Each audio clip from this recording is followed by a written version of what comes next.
Welcome back to the Sean Trey Show. I have a really awesome guest with me tonight. Now, would you like to introduce yourself and tell people who you are and kind of what you do? Yeah, sure. So I am Matt Millard, and I do kind of various things, all audio related. So Nice. kind of day job is producing podcasts and audio bits and bobs for a news publisher here in the UK.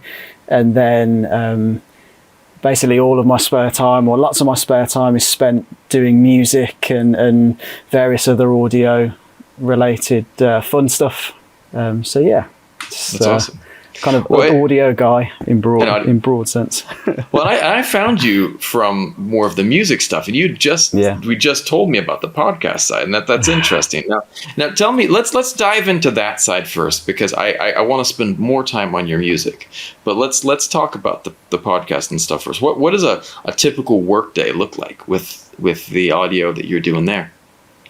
I guess one joy of the job is kind of no days are really the same. I guess it's interesting. In short, is kind of organising projects, recording various bits of projects, and then kind of producing and then mixing, editing, and getting them out into the world. So it's kind of every element really, from initial conception through to release. So yeah, my background is very much audio and originally from kind of a music world. So the news industry and journalism side of things is secondary to me, if that makes sense. I'm always behind the scenes. I'm not doing what you're doing now, Sean, and hosting the shows. I'm kind of behind the scenes planning and that's putting awesome. Projects together. But yeah, it's still really cool. Like, how did you well, I want to first of all ask, how did you get into the to working with the audio side? How did you get into just your career? I think I'm going to say, like the majority of other people that work in audio, whether that's TV or film or in recording studios, everyone seems to have started playing instruments at school and at a younger age, and which is exactly what I did. I mean, I don't think you can see in the shop, but there's loads of guitars and all sorts of stuff down here, and that's all. Initially, I learned to play guitar as a kid, and when I kind of reached early teens, I was kind of fascinated with like recording sounds, I guess, and how do I capture these stuff? I didn't really want to go to studios, or I didn't even know how to even go about it at that age. And the guy who was teaching me guitar at the time, a guy called Sam Deakin, who's based here in Birmingham in the UK where I'm from, I'm still really close friends with now. He basically taught me how to use Pro Tools and everything from recording guitars and drums, and I kind of shadowed him and learned that way. Then I went to university and did music technology. Met loads of great people there, lots of other musicians and people that have gone into everything you could imagine audio wise now. Learned lots there. Graduated university and was like, oh, I'm going to have to find a job now, which I don't know how things are there or in other parts of the world, but there's a finite amount of good creative jobs in across video and audio, and especially something that pays the bills and everything else. So I had a very varied run of kind of jobs here and there, basically on a freelance basis. So I guess my claim to fame one is I worked as a tech and kind of an in-house producer for Tony Iommi out of Black Sabbath. So that's I did that cool. for it was amazing. And I think at the time I was like 22, so I was like kind of a bit starstruck and rabbit in headlights and stuff. So, but that was an amazing an amazing experience. And then done various stuff from like boom mopping in TV things, just basically anything. As long as it's been involved in audio in some way, I've kind of pieced all these things together to kind of make a living. And alongside all of this, from early 20s to now of being a musician and a musician myself, so a singer and guitar player and everything else. Awesome. And produce various bits for other artists and worked on little projects here and there. So yeah, it's a bit sporadic, but that's kind of been loosely my path from playing guitar as a kid to being here where I am now. It's really awesome. It's really interesting because a lot of the there is a really big split in. A lot of people will get into whether it be any of the different creative arts, and like people will explore it, whether it be someone's in film or just writing or dance or music, and people will get into it and go, I love this. This is awesome. And they study it. But there's this huge knowledge gap between this information you get and then making money from it. And it's like, that's something that often I find that universities absolutely fail at, is that they give you this information. They're like, you can do it. Don't worry. You'll have a great time making money. It's going to be flying at you, and you get out and it's not flying. And you're like, and granted, there are people that make good money, but yet there's also this degree of, if I had to put together on what I think is the magic sauce for making money. And I think it's two parts. It's hard work, but it's also a ton of like connections. Like you have to have built up the right connections and gotten in with the right group and the right opportunities, because otherwise it's tough, man. 100%. And throughout that process as well, when you're building your contacts up and exploring all these different avenues, is not giving up at any point during that, because I'm not an old guy. I've just turned 29, so I'm still, hopefully young. But there's during that point from university to now, there have been so many points where it's like, Christ, it's so hard to. I've had to do jobs that are not related to audio during that time just to make ends meet and kind of thing. And this is the first point in my life where I make all of my income from audio in some way, or, the creative industries from some way, which for me, the older I've got, the more I've learned that is a massive success and and shouldn't be overlooked. So that's what I tell myself when, if I ever have a hard day or something, it's like, you've gone through so much to get to the point where you are now, especially if you're not born with, silver spoon in your mouth, or parents with lots of contacts and all that kind of stuff. But yeah. No, that's I think that's one of the things that, like, and we talk about it for the creative arts, but it's honestly like anything that you want to get good at. I love Instagram, right? And sometimes I'll deep dive, but there's also like careers that I never thought existed that are actually really interesting. And there's one career that used to be really common, but now is much less so. But these guys do really interesting work. It's I'm going to say it wrong, but I think it's called a farrier. The guys that put horseshoes onto horses. Well, and there's a couple of them that have really interesting Instagram accounts, and it's a seemingly like, it's like literally they go in and kind of do this manicure for a horse, but then they take a long piece of steel and just hammer it into the correct shape for the horseshoe, right? Wow. And I bring this up because anything that you do can be an art. You know what I mean? Like this guy, he'll take his before and after picture of these poor horses' feet. The beginning, these things are just beat up. And afterwards, it's like, looks like a brand new pair of Air Jordans on this horse's foot. I mean, it's brilliant. And I bring that up because, I follow this guy. And it's like, it goes back to, do you ever hear about the Malcolm Gladwell book, the Breaking Point? And he talks about the 10,000 hour rule, And yes, yeah. And people, everyone wants to shortcut. And I mean, I don't know if it actually takes 10,000 hours, right? But everyone wants to shortcut and just have it now. Mm-hmm. But getting to that 10,000 hour point, there are numerous points, like you pointed out, that you just want to go, where's the towel that I'm going to throw in? It's like you want to, but you don't. What kept you going?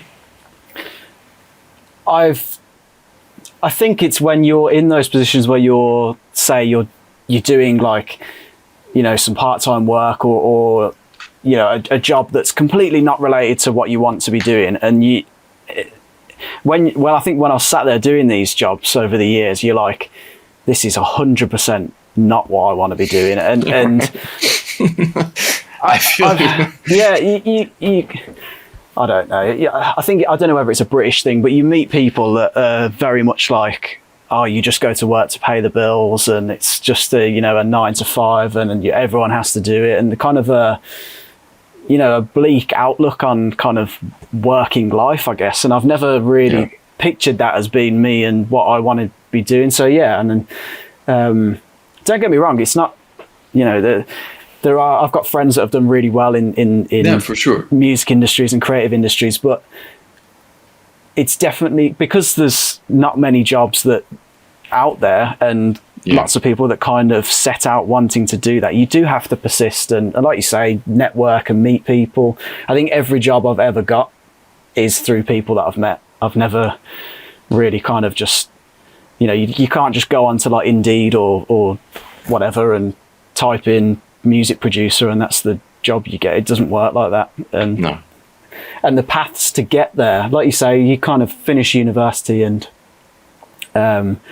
there's no clear path to the next step. There are for some roles. So like I've got a twin brother who's an economist and left university, went into a graduate scheme and followed that path. Whereas in the creative industries, I mean, there are the odd one here and there, but there's not that set path into, right, you finish education and now here's the next step for developing through your career. You kind of have to find your own path and your own way, really. Yeah. Well, that's I interview. My wife is a singer, and I came up as an actor initially for a while before I then got behind the camera. And one of the things that was really interesting is, like, when I was starting acting, there's no handbook. There's none. And even if there was, it doesn't work that way for everyone. Like, each person, their way forward is different. Sure, there are certain levels that you have to progress up. And if I'm holding on, my daughter's toys are sitting around, so I grabbed her little toy fish. But you work your way up these different levels, but you don't necessarily have to do those levels per se. You do have to kind of work your way up. But some people, you ever see that drawing of like what people think success looks like, and it's a straight line. Yeah. But what success really looks like, and it's just this you're going the right way, but it's kind of like, weaves and bobs. Yeah, it definitely peaks and troughs. And I think it's, the best thing to do is not, I mean, I'm preaching here and I've done it myself, but is to look at the positives and the small wins during that period. So like if you get a small job that's like, say it's like I've done like little jobs on short films and stuff and that have done well, and it's taking those little moments, or even if it doesn't succeed in terms of numbers and doing well, but just being involved in that project is like a small win because you were chosen to do the job, or someone's gone, or Matt or Sean, he's the guy to look at that. So I think it's taking those small wins, and it comes in time, basically. I mean, I never set out to, my day job and my main income is producing podcasts, which was never the dream or never what I set out to do. I kind of fell into doing it, but I don't, I enjoy doing it. I enjoy going to work and I still spend half of my day editing audio in Pro Tools kind of thing, which is kind of what I did when I set out on this venture. So, yeah. That's awesome. That's really beautiful. And like the cool part is like, you have your day job, but your day job also feeds into the passion job, because they're still within the same field, which is really cool. I mean, certainly editing podcast audio is different than editing audio for, a guitar, but it's still, you're still, doing kind of the same process, You're still cleaning up the audio. You're still working through, denoising and stuff like that. You have the same steps. God knows that it was a crash course in me to learn how to make my audio better. I was like, oh my God. Yeah, there's quite a lot that goes into producing, especially the higher levels of radio and podcast shows that right that Joe Blogs on the Street doesn't realize how much work goes in. But that's the same with anything, and it's transferable skills. I obviously knew how to edit vocals and dialogue and stuff before going into this job, but if anything, editing dialogue for long days every day, it strengthens then the ability to do editing vocals and sounds in music. I'd also say that it's far enough away from the stuff I really enjoy to not get sick of it as well. I feel like that's a great if you wanted to pursue it's different, isn't it? I think if you were doing your dream from 9 to 5 and then not really worrying about anything after the day finishes, it probably wouldn't be a problem. But if you're like most of us, you finish the day job and then it's onto the pleasure projects and things that you really want to be doing. And I think if it's too closely linked and too closely related, you can be a little bit sick of it. I mean, it happens sometimes. If I've had the headphones on or the speakers on all day long and then it's well, let's carry on, but now being a music creative space, that can be difficult at times. But I think I'm waffling a little bit there, but I think you understand what I'm getting at. I totally understand what you're getting at. My wife, so the music industry in Vietnam is weird, a little bit different, right? Because it used to be, it was a lot of live shows, but now most of the live shows, right now, nothing's happening because we just came out of a long lockdown and they're just reopening things slowly. But before, most of the live shows were sponsored by companies, which my wife was happy to get these live shows because, she'd go sing for a company's event. And these events are for these different brands. And they pay her well. And but the challenge is they were not creating music. She goes and then sings her old stuff. And a lot of them take a lot of energy. The rehearsals, kind of like they want an old song, but they want to redo it a little bit. We don't want this arrangement. We want to change the arrangement. And that takes a ton of energy on her part. So then when she wants to go and then record her own music, her new music, she feels really exhausted, like she's just wiped out on music. And then it's the new cycle. She has to keep doing this and she's getting ready to go record something new. And then boom, she gets a new show. And they want all of these demands on changing up an old song. And so there is a good point there that you made that the podcasts are different enough so that it doesn't kind of drain away from your passion projects, which is, I never thought about that, but that's really interesting. Yeah, I think, it's just something that I know happens to other people that kind of, like guys that do mix engineers, and you sit there mixing all day long and it comes to the end. It's like I edit podcasts all day long and I can't think of anything worse when my day finishes than going to listen to another podcast. Apart from this one, everyone should come and listen to this podcast, obviously. But do you know what I mean, though? You've listened to people talking all day and the last thing I want to do is listen to people talk. I can't believe I'm doing podcasts because, like, when I was younger, the thing I hated, but it's different. But my dad, we'd get in the car and he would put on sports talk radio all the time. And I'm like, Dad, making me crazy. Can we put on some music? And then I'm like, here I am doing the same thing that made me crazy. But like, I hear what you're saying. Like if I am not so inspired to go and listen to other things after I've been editing them all day, and like today I wanted to knock out 2. So I edited 2. Normally I do 1 a day, get it up and it's out. But today I was like, I just wanted to rush out a second one because I just really enjoyed the one I shot last night. And I wanted to kind of get it up as quick as possible. And I did that. And what was funny was like, it was just more than I was wanting to do. And I was really freaking tired just because I was like listening to a second hour and, you're not just listening to it, you're cleaning stuff up as you go. It was tiring. Yeah. What type of music are you into? Like, what do you like to create, man? What was your passion type of music?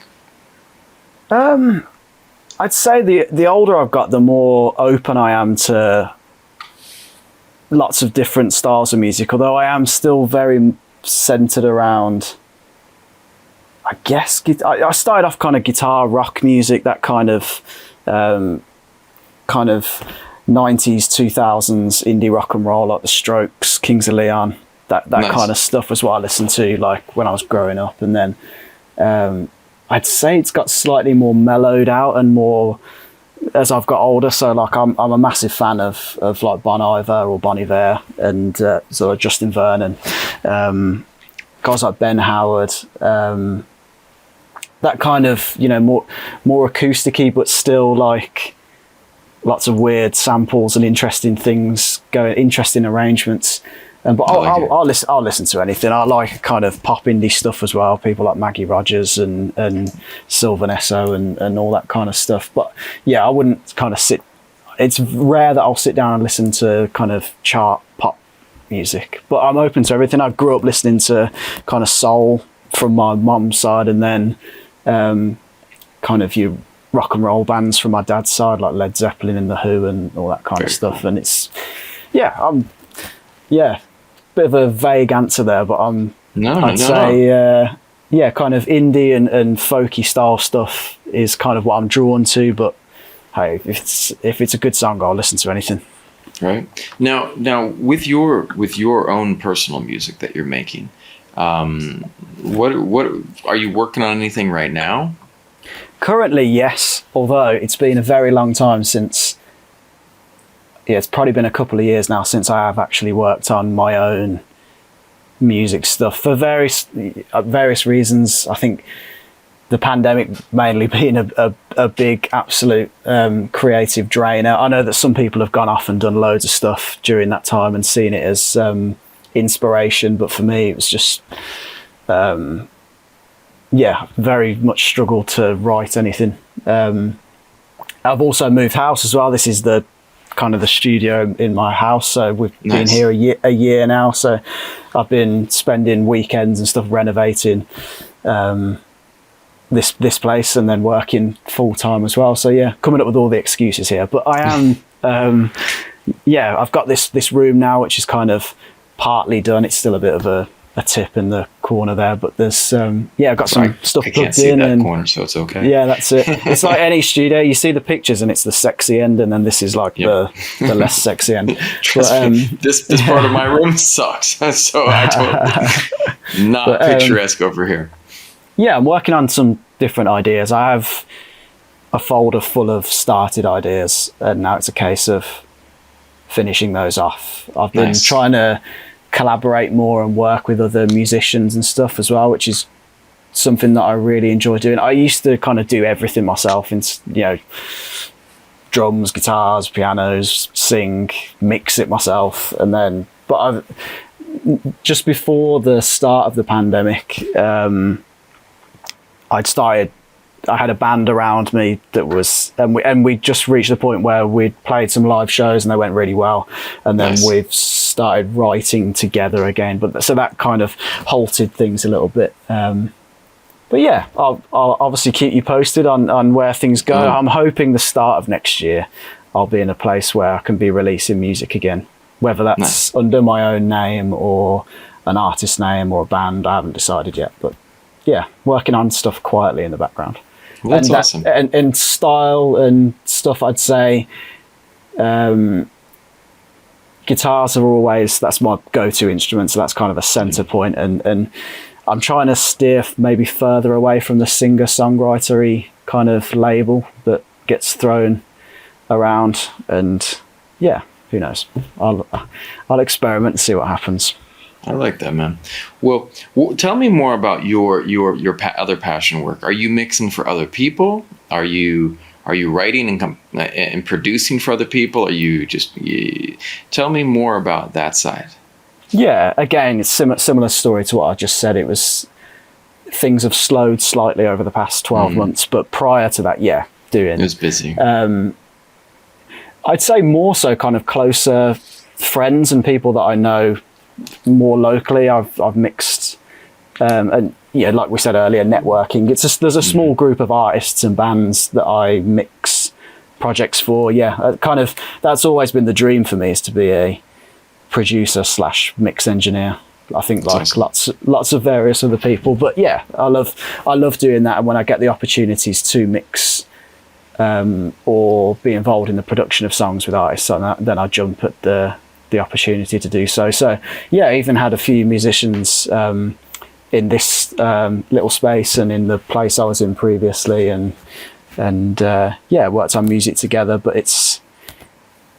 that's more of an enjoyment thing, I'd say, than anything else. Nice. There was a time where I tried to do it kind of to make money, but I kind of think I fell out of love with it a little bit, because I was just trying to chase that instead of working on the music. But yeah, it's good. There's the area where I've just moved to is like a little village, basically on the outskirts of Birmingham in the centre of England. And just by chance, some other guys that I know who run studios have set up studio spaces on a farm over the road from my house, which is just awesome. Absolute pure coincidence. But it means that my coffee breaks from work and me walking over to another Matt who's got a studio over the road and have a coffee with him and listen to what he's doing and stuff. And yeah, so that's a pure something that was pure coincidence, but is great at the same time. They've got a lovely space over there as well. So a lot of people have been talking about that lately, and I like that. There's a new word I've learned: the happy accidents. And I really like that idea of happy accidents, like these things that kind of fall into place that are put out there. They're extremely opportune. Now, I want to ask you, not like some technical stuff, but what are some of the challenges that you run into when you're doing the podcasting audio? What are some of the things that you troubleshoots, or what are the things that you have to work through day to day? I'd say the most obvious one is recording how we're recording now. So recording in a remote location where you're not physically in the same space as someone else. Yeah. Podcasts, in my opinion, work really well, or audio in general works really well if, whether that's a journalist or a guest or a musician or anything, is just solely focused on doing their thing, whether that's asking someone questions or answering someone's questions or playing an instrument or whatever it is. And then you've got a producer or an engineer in the background making sure that everything flows seamlessly. And they're kind of almost not aware that you're there unless you do something wrong, and then everyone's aware that you're there. But yeah, so true. So I would say working remotely for me, especially as I really strive for stuff to sound as good as possible, and that's I think because I've come from an audio production background and gone into that world. I kind of want things to be as good as they can, which is often either impossible or very difficult to do given the circumstances of recording things remotely and stuff. So that was an obstacle that we've got round in various ways, but I'd say that's the biggest one. And it's like a news company that I work for as a day job. So that's you're often in meetings and working with lots of people that have great ideas, but then no idea of how to actually turn that into an audio production. So then it's my role to kind of be like, well, that's possible, or this isn't possible, but this is how we can do it. So you're very much, I think, in any engineering or role, whether that's camera work or audio work, you're problem solving from the moment you start to finish your day. It's very rare that things will go smoothly and as planned. Never. It's really interesting to see, it's simple. Like, people want to know why I run these at night. I start my recordings every night at 11, and and the latest I do is 7:30 a.m. Because essentially, why? Because my house is quiet. Quiet, yeah. It's you've got young kids as well. I have a 5-year-old daughter, and we have her cousins downstairs. And like, this city is loud. And so the city I live in is extremely loud city. And all the houses are brick and concrete. And you do not know how much concrete transmits sound until you're in it. Like if someone's got a jackhammer up the street, it's just like, you know, the whole thing. It's like it rattles through the street, man. It comes up, and so it's loud. And then when people record on their end, I'm using a little Rode like USB mic. It's the new NTSB USB Mini, but it works great and it records well. But when people are calling in and recording, one of the toughest ones that where people are using the like a little headset mic, and it's right in front of their mouth. Well, there's a couple things that can be tough. One, right in front of the mouth, you know, it's and the other one is when it's chafing on their shirt. Yeah. You're fine. Fine. Well, it's I mean, I've got like mics and everything next to me here, but I'm but like normally it works great, but like there are those weird moments where you never know, and yours is great, dude. There's literally no problem whatsoever. No problem whatsoever. I swear to God. But like you never know, those weird little things will be like you don't know how to, and you don't know until you're in the recording setting or like 2 minutes before. You know what I mean? Yeah. And so screening guests is something that we've had to start doing, especially if it's a higher profile guest. You want to make sure that there's no issues before you go on. Yeah. It's all good fun. I mean, as with any role, you always get that. Oh, you can fix that afterwards, right? Can't you? And it's like, you can remove that child screaming noise in the background, right? Yeah. But you know, one of the best things, one of the best clips that I love, that I kind of think about, like, because during the lockdown, like I had a team before COVID hit. I had 3 editors, and 2 of them were doubled as camera guys. They were really good on the camera, and my wife had an assistant. And COVID hit, and it was me, and me that was doing all of our productions and shoots and everything. My brother-in-law helped out a bit, and he's a really good editor. But like, you know, it's crazy because you don't realize all of the things that go into it until suddenly you got to do it all. Yeah. You know what I mean? And we have video guys that have taken on kind of I imagine similar to your experience. You know, you've branched into the audio side of things, and I'm going to very summarize cameramen here in general, but most cameramen have no involvement with audio at all. So that when it comes to audio, it's a complete new world. And I've as an audio guy, audio for me is as important as the visuals. Hands down. The amount of work and knowledge that goes into being good at it is, I mean, it's a science. It's it is a science, learning the science of sound and how sound works. And once you understand that side of things, editing is a lot easier because you're not just looking at a graph or something on the screen. You're fully you can hear what's going on. That's the main thing. You've got to learn.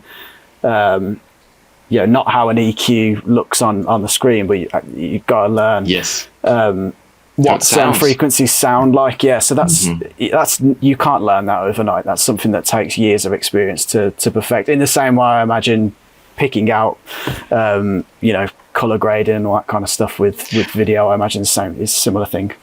But one of the things with you talked about, you'd worked on some film sets, and one of the things I always respect the sound guys on film sets, because when you make a movie, there's a couple things that people have to realize. Like, say you're making a movie, like you have to have good actors, you have to have a good script, you have to good cinematographer so that make things look good.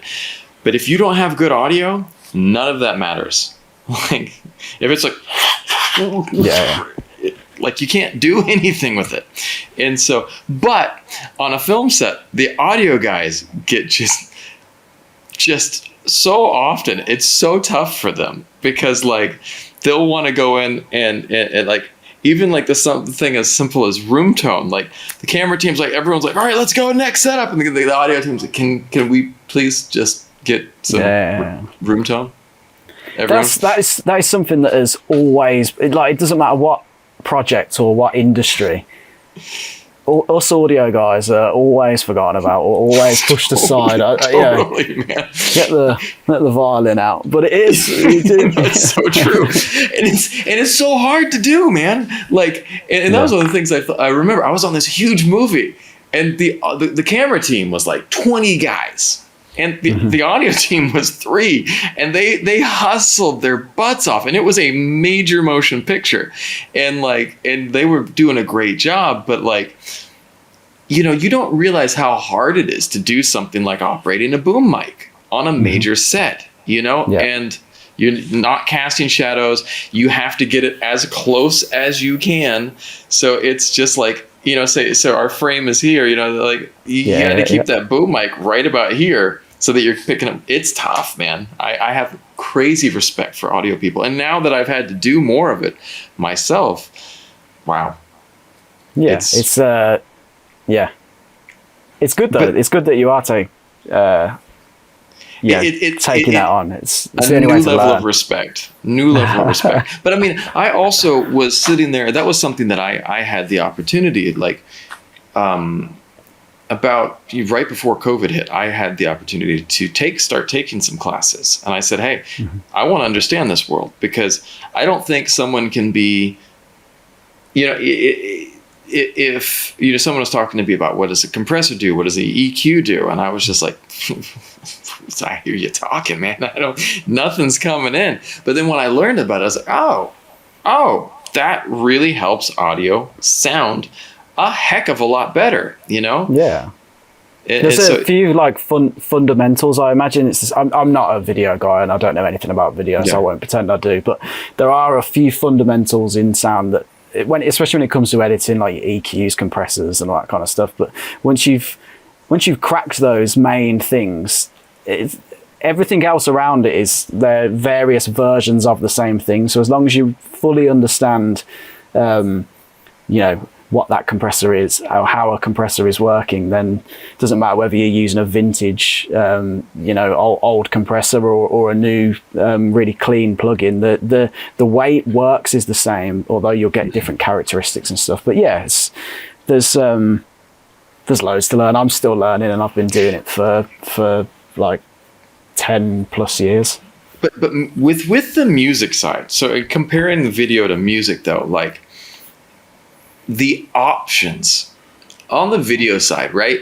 One of the things that's really interesting as I look at the two sides, on the video side, there's far fewer choices and options. Like, say I want to cut and edit a video, you know, there's only a few software. It's options, you know, you have Final Cut Pro, but the majority of people, a lot of people are using Adobe Premiere. Yep. And, you know, for film, they're using Avid, you know, because it seamlessly cuts in with Pro Tools, because they have the Avid video editing suite, and, you know, seamlessly cuts in with Pro Tools for the music and the sounds. But, like, you say you start wanting to do on music, certainly Pro Tools is the industry standard, but there's a ton of other options out there. Yeah, well, it depends what it is as well. Yeah, like film and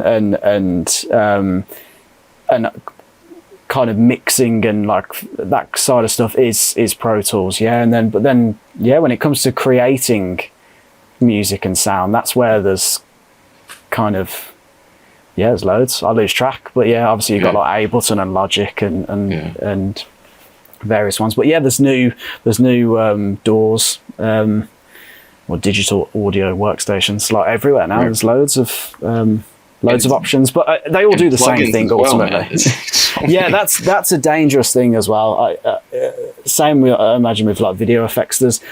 Because there is so many. I think when people set out and start working in that world, it's putting as many different things on as possible, and there's so many different options, and you'll have tracks with like 15 plugins on or whatever, and that is my advice to anyone setting out down at the audio route is pick 5 main ones and just learn how to use them like know them inside out and how they sound. That's all you need, really. Like, you don't need millions of different plugins, although that is great. And if you can use them, then, you know, all credit to you, and you'll probably make some amazing stuff. But you can make really great sounding music and edit really great audio just by having a handful of tools that you know how to use really well.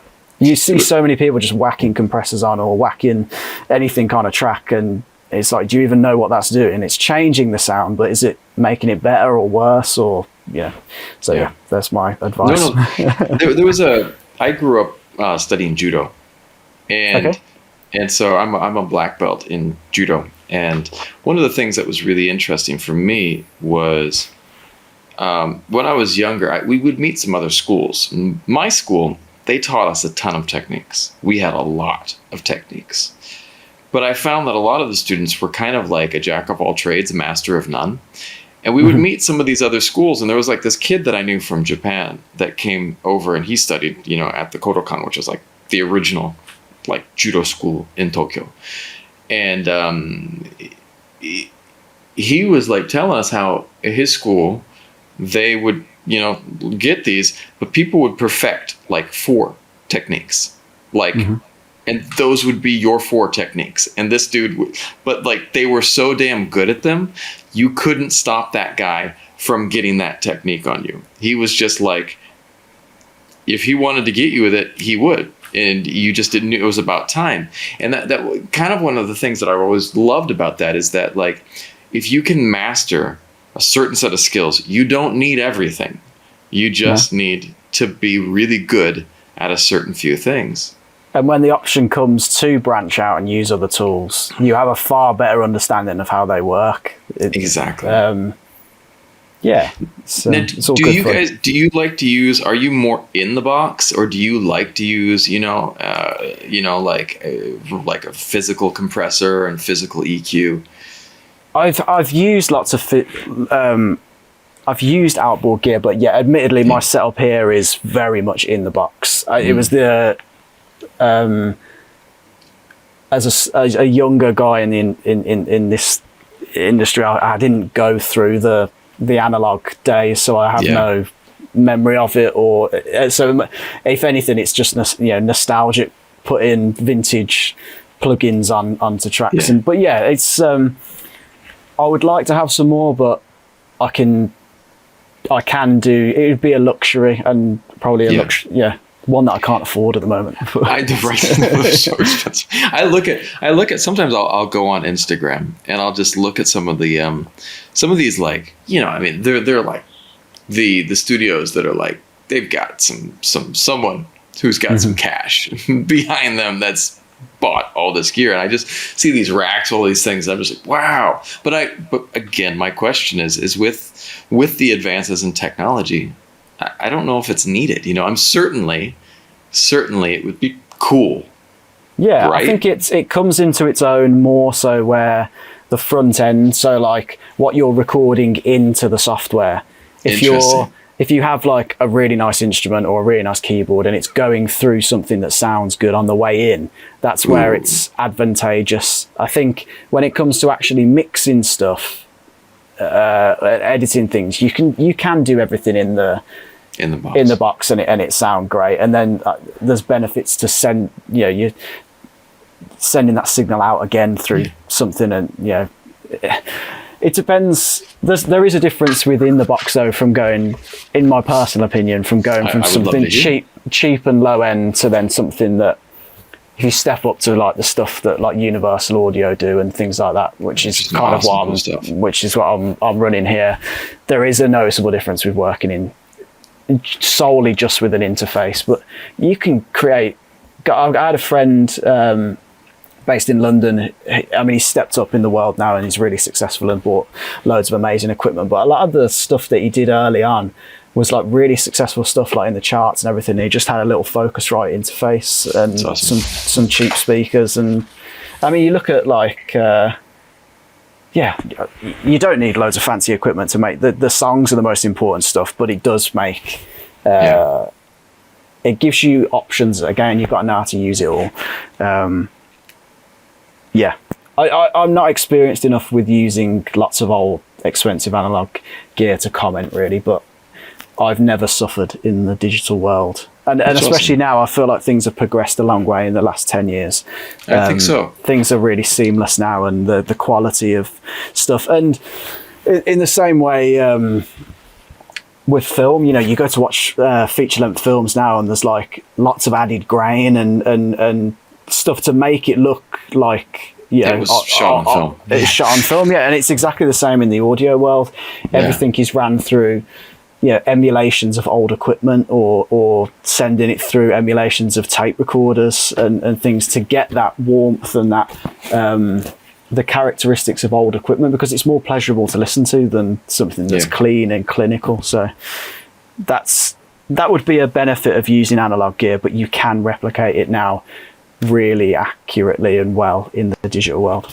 Which is pretty cool, which is really cool. It's like, I remember, I love the movie,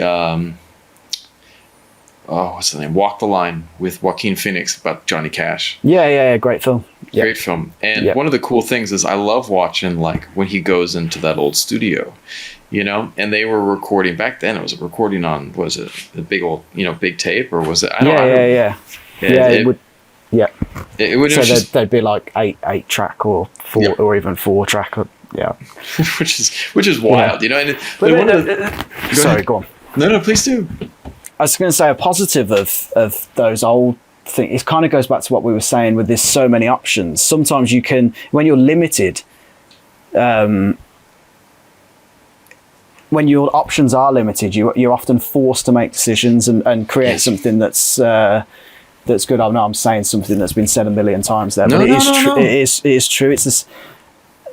I used to edit and mix and have loads of plugins still open and loads of software instruments and stuff all loaded up. But I think the sooner you commit stuff and it's like, right, that's done now. That's the sound. Like, the better, really. If you force yourself to make these creative decisions, it's a much better way of working. You finish stuff and trust your gut and your instinct, and that stuff sounds good. I know, I love that. I love that call. Yeah, and this is something that people are commenting on constantly. I get it less in music, but the movie people are commenting about this all the time. And this is a major, they're like talking about how this is a problem in Hollywood now. Like, it used to be that they would do, 5-10 takes of a shot. Mm-hmm. Now they're doing like, sometimes they're like take 104, take 105. And they're just like, because they don't have before the luck, you didn't want to shoot 1,000,000 feet of film. That was a bad thing, and the studios would not like you. But, now you get the card, and the card can run for 20 minutes, and they've got a bunch of them on set. And so it's like, and like, that's I think in the music world, when you're working with an artist, or if it's yourself recording, I think if it hasn't happened in like 10 takes, it probably isn't going to happen. You need to like change something up, or go for a walk, or do something, spend some time away from what you're doing and come back to it. And you are right. Software has made stuff so like you can constantly seek. So sometimes it is good to either work with someone or just have some self-control and just be like, right, now that's it. That's the take. And same when it comes to editing as well. You can go down rabbit holes and you come out and it sounds shitter than it did when you started. So that's sometimes you got to go, all right, time to step back. Now, if you could give some advice to your younger self, what type of advice would you give yourself? Again, not changing stuff, but some advice. I'd say yes more when I was younger. Not to bad things, but to opportunities that arise, and just network way more. I didn't waste my opportunity at university, but I definitely drank way too much and didn't focus on getting to know peers and people around me and explore those options. One of the guys is a good friend of mine, Junior, who works under the name J Rocks. He's now mixing and producing for huge artists, like #1 selling artists, and had his name on #1 records and all sorts of stuff. And I remember him at uni talking to everyone and getting to know everyone, and he'd be the guy, you know, the uni recording studios would close at the end of the day, and he'd be the guy sneaking back in there to carry on working with all these people. You know, he's that kind of guy, and he's reaping the rewards of it now. So I think I'm happy with. I don't have any regrets, and I'm very happy with the path that I've taken. But I think if I had my time again, I would, speak to a lot more people and create a lot more and stay focused. I think I've come to it a little bit later on. I kind of left uni and struggled a bit, and then found my path. But hey man, I'm finding my path again, and I'm 42. Yeah, so. Exactly. I don't think there's any. There's not necessarily a time limit on stuff as well. As long as you're having fun and enjoying yourself, a lot of other things don't really matter. Like I think that's spot on, man. I 100% agree. My friend Andrew, that was on the podcast about a couple weeks ago, and he's a DOP in Hollywood. And I was like, what are some future ambitions? And he's like, people are asking me when I'm going to retire.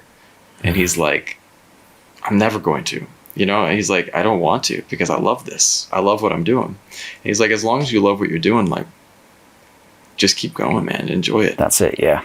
100%. Yeah. Now, if you had a Aladdin's lamp, a genie's lamp, rub it, what would you wish for?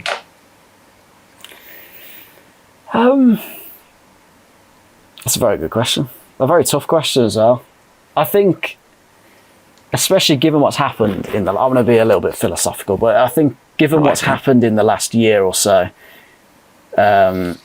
I'm very fortunate to be happy, healthy, having an amazing partner, and my life hasn't gone off track. It's, if anything, has fell into place during the last couple of years. So I think I'd be happy just to continue on the path that I'm on. I mean, obviously I'd love to be a successful musician and mix engineer and producer and everything that comes with that as well. But I think just continue building this little life that I've got here and continue on that path, and I'll be all good. I love that, man.